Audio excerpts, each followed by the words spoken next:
अध्याय 16 संवर तत्व। भूल निवृत्ति। भव संतप्त इस पथिक को शांति प्रदान कीजिए नाथ। आपकी शरण में आकर क्या इतना भी न मिलेगा? सुनते आए हैं कि आप अपने आश्रित को आप अपने समान कर लिया करते हैं। अनेकों अधम उद्धारे हैं आपने। मैं भी तो एक अधम हूँ, मुझ पर भी कृपा कीजिए प्रभु। शांति मांगता हूँ और कुछ नहीं। धन संपत्ति मांगने नहीं आया हूँ, और वह आपके पास है ही कहाँ जो कि दे देते। वही वस्तु तो दी जा सकती है जो कि किसी के पास हो। आपके पास है शांति का अटूट भंडार, मुझे भी दीजिए नाथ। थोड़ी सी ही दे दीजिए, इस ही में संतोष कर लूंगा। देखिए अपने द्वार से खाली न लौटाइए। मेरा तो कुछ न बिगड़ेगा, क्योंकि मैं तो पहले ही रंक हूँ, अब भी रंक रह लूंगा। जगत आपकी ही निंदा करेगा कि काहे का बड़ा, जो भूखे की झोली में एक मुट्ठी चावल भी नहीं डालता। नहीं नहीं, ऐसा होना असंभव है। आपकी शरण में जो आया है वह खाली नहीं लौट सकता। मुझ में लेने की शक्ति होनी चाहिए। आप तो मार्ग दर्शा ही रहे हैं।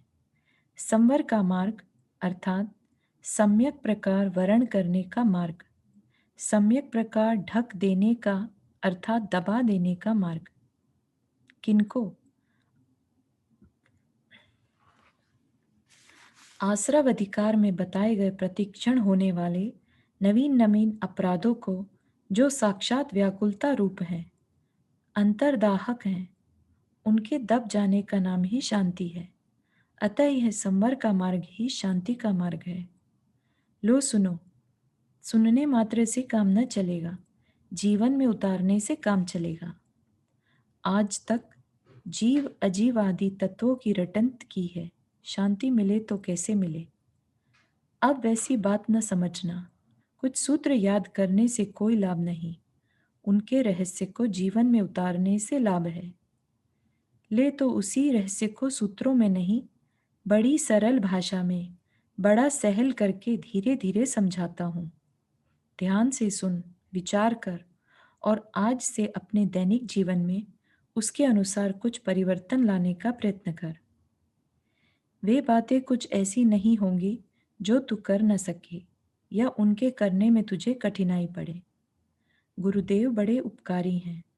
छोटे से छोटे, बड़े से बड़े, शक्तिहीन व शक्तिशाली सबका उपकार करते हैं, सबको मार्ग दर्शाते हैं उस उसकी श्रद्धा के अनुसार तथा उस उसकी शक्ति के अनुसार।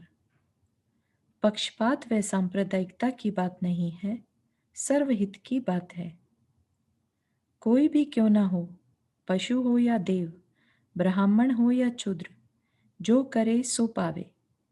जीवन में उतारने का काम करना है, ऊपर की कुछ दिखावे की अथवा शरीर को तोड़ने मरोड़ने की या पदार्थों को इधर से उधर धरने की क्रियाओं का नाम करना नहीं है। अहो करुणा सागर गुरुदेव, कितना सहल बना दिया है मार्ग। हर किसी को अवकाश प्रदान कर दिया है, मानो सर्वधर्म संभाव का बिगुल ही बजाया है। आपके शासन में ब्राह्मण को ऊंचा व शूद्र को नीचा दर्जा प्राप्त हो, ऐसा भेद है ही नहीं। और वास्तव में आपके शासन में शूद्र नाम का शब्द ही नहीं है। जिस मार्ग की नींव में ही द्वेष डाला गया हो, ब्राह्मण व शूद्र में द्वेष उत्पन्न करा दिया गया हो, उस मार्ग को साम्यता का मार्ग होने का दावा किया जाए, यह आश्चर्य है। द्वेष व साम्यता दोनों कैसे इकट्ठे रह सकेंगे? शांति प्राप्त हो तो कैसे हो? मूल में ही भूल है, फल कैसे लगे? भगवंत समझ, स्वपर भेद विज्ञान प्राप्त करके इस भूल को निकाल दे, और फिर साम्य रस में भीगी उस गुरुदेव की वाणी को सुन। यद्यपि आज तक उन क्रियाओं में से आप सब बहुत सी क्रियाएं पहले से करते आ रहे हैं, जैसे कि देव पूजा आदि, तद्यपि अंतरंग अभिप्राय ठीक न होने से उनका वह फल नहीं हुआ जो कि होनी चाहिए, जो कि होना चाहिए था, अर्थात शांति। इसलिए यह कहने में आता है कि जितने अधिक धर्म करने वाले व्यक्ति हैं उतने ही अधिक दुखी हैं। यह बात झूठी भी नहीं है, क्योंकि वास्तव में ऊपर से देखने से ऐसा ही दिखाई दे रहा है।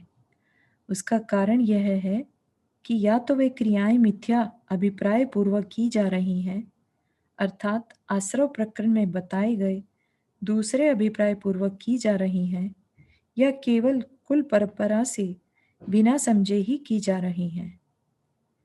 सच्चे अभिप्राय पूर्वक अर्थात आश्रव प्रकरण में बताए गए तीसरी कोटि के अभिप्राय पूर्वक इन क्रियाओं को करने वाला तीन काल में भी कभी दुखी रह नहीं सकता, ऐसा दावे के साथ कहा जा सकता है। अतः प्रत्येक क्रिया की परीक्षा अपने अभिप्राय से करते हुए चलना है। अभिप्राय पर ही जोर है, वही मुख्य है। क्रिया की इतनी महत्ता नहीं जितनी उसकी है। अतः अभिप्राय को पढ़ने का अभ्यास करना चाहिए।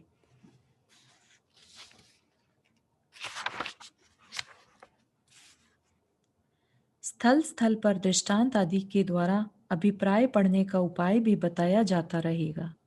उसे पढ़कर गुण दोष को खोजने तथा अपनी भूलों को दूर करने का प्रयत्न करना, तभी वे क्रियाएं सच्ची कहला सकती हैं। एक उदाहरण देता हूँ। किसी साधु को स्वर्ण बनाने की रासायनिक विद्या आती थी।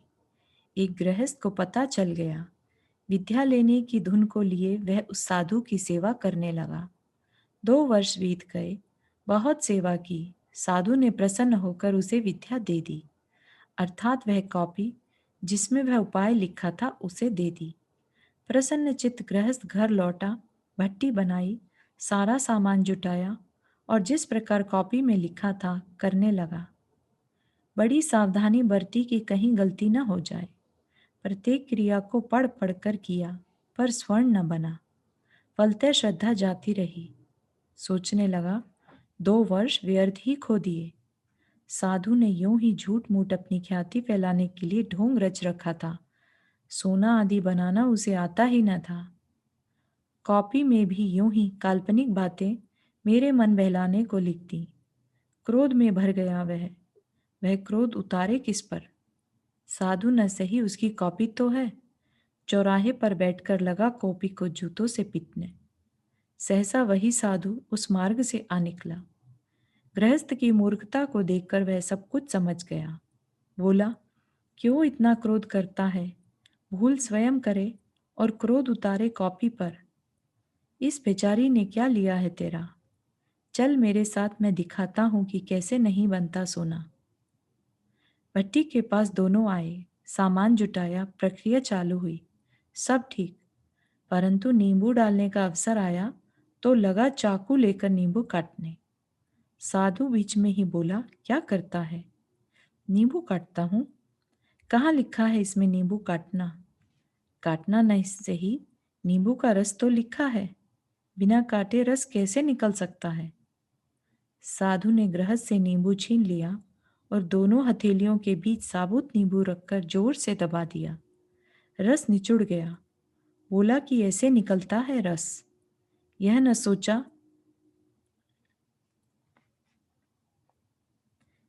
न सोचा बुद्धि लगाकर कि चाकू से लोहे का अंश जाकर सारे फल का विनाश कर देगा। सोना बन गया और गृहस्थ लज्जित हुआ अपनी भूल पर। परंतु अब पछताए होत क्या, जब चिड़िया चुग गई खेत। विद्या को साधु अपने साथ ही ले गया।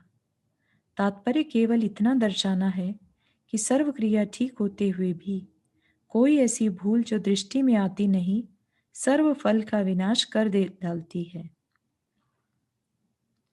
सर्व फल का विनाश कर डालती है और यथाकथित फल न मिलने पर बजाय अपनी भूल खोजने के प्राणी का विश्वास क्रिया पर से ही उठ जाता है और इस प्रकार बजाय हित के अपना अहित कर बैठता है।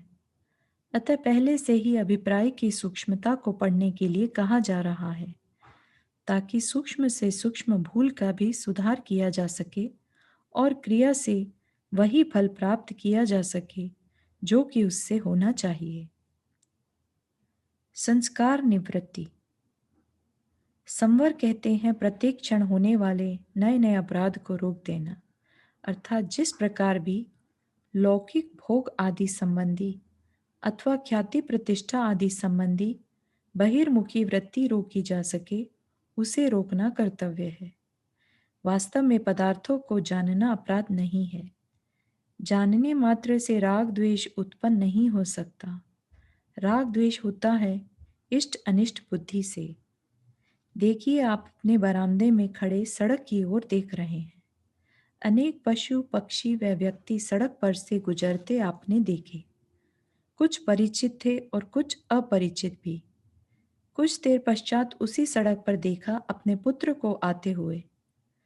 तुरंत यह सोचकर कि कुछ कार्यवश मेरे पास आ रहा है, एकाएक बोल उठे, क्यों, क्या काम है? इतनी जल्दी कैसे लौट आए आज? पुत्र को देखकर यह विकल्प क्यों? कारण यही कि अन्य व्यक्तियों में थी माध्यस्थता और पुत्र में थी